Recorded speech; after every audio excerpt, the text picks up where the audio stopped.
கானான் பயணமோ தூரம். ஆமென். கர்த்தர் இயேசுவுடன் வருவாரே, கானானில் களிப்புடன் சேர்ந்திடுவோமே.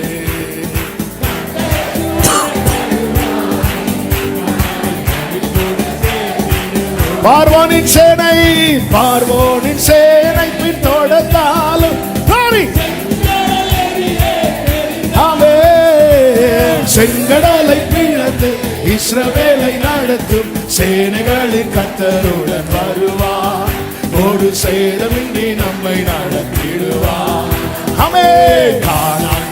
நல்ல கையை தட்டி ஆர்ப்பரிப்போடு மீட்கப்பட்டவர்களின் சத்தம் கேட்கட்டும்.